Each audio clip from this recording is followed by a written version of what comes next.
fashion has awarded us the ability of buying trendy clothing at very affordable prices. The only problem is it's not original and there's lots of it. So how do you make fast fashion unique and add some of your own personality? I know who knows. Our fashion expert, Julia Grieve. She's got it.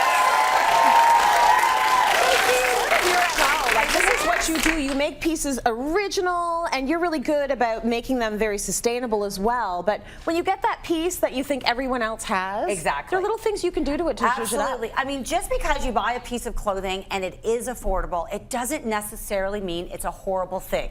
Right. What's wrong with the fast fashion is that you have no emotional attachment to these clothes, right? It costs you nothing. Yeah. It's always those clothes are the ones that get the stains. They're the ones that end up in the washing. That's true. Because you can just toss it and buy new. Yeah. That's the cycle we want to stop. Right. So when you buy something and you put a little love into it, now you're emotionally invested in it. Yeah. And it's a win-win. You're going to hold on to it, you're going to protect it, and you're going to look fantastic at the same time. Yeah, I love how we're talking psychology. Like it's like fashion, psychology, sustainability, the environment, it's all connected. Exactly. So we can start with your basic black suit. Yes. So tip number one, when you're looking at clothing that, let's say, is a little easy on the pocketbook. Yes.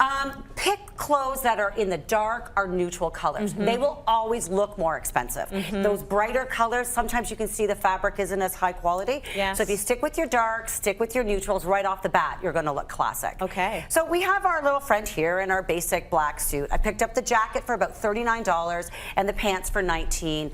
Great outfit, nothing really wrong with the outfit. Right. But if we look at her snazzy sister over look here, at this is pretty, it is the exact same jacket. I purchased the exact same jacket, but what I did do is took the pants up a bit. I paid $29 for the pants and went with a pair of pants that you can, I don't know if you can see it here, that has the built-in fly. Yeah. That already is more expensive. It has it has a designer look to it. When you have that flat front, it's just a little less, just even in manufacturing, right? It costs 100%. less to make a pair of pants without zippers. Yes. So when you actually just pay up a little bit more right off the bat before you've done anything, you already have a garment that looks more expensive. Good. Then I added the beautiful trim to it. Yeah, that's so you've got that custom look to it. This was just attached by hand, just by sewing it on. And I'm not gonna lie, to get really good trim is not necessarily the cheapest stuff out there. So I bought this, was about $10 a meter. Okay. Needed about 3 meters. Yes. So you're looking at $30. Yes, that's the same price as the jacket. That's okay, get that out of your mind.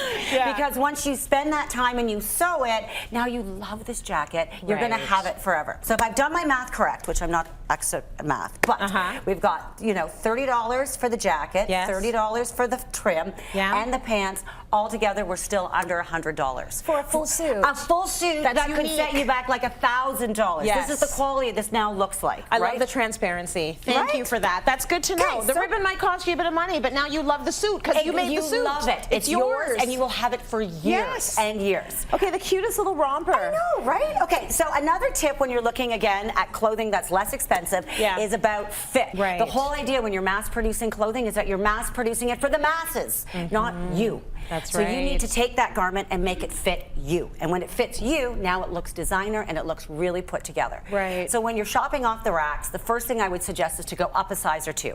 Buy it a little bit bigger so you've got lots of room for alteration. Play with, Exactly. And you do not need to be a seamstress. You do not need to be amazing to alter your clothing. We've taken the same size, tucked, nipped, had it fit her a little bit better. Then what we did was we added some fabric onto it so you could have just some fun with it. That's pretty. So when you are buying all your basics, you don't have to be boring. You can, have some print, have some fun, and play with it. The other tip I will tell you for sure right off the bat, buttons. You take a couple minutes, change the buttons, nothing dramatic. We just used a metal button here as opposed to plastic. Buttons are a dead giveaway though. When you see a covered button or like a mother of pearl button, like that's quality, that's quality, and that's like, and that button's going to cost you $1 when you go buy it at the store. They just didn't put it on the garment originally. That's right. Like buttons to purchase, they're buttons a big deal. Don't cost a lot, right? That's right. Take the time. Okay, look what you've done with this sweater. I know, right? Okay, so the next tip on how to make your inexpensive clothing look expensive, well, pair it with something expensive. Right. That's easy. I mean, everybody has one quality skirt, one quality pair of pants. These pants are 100% linen.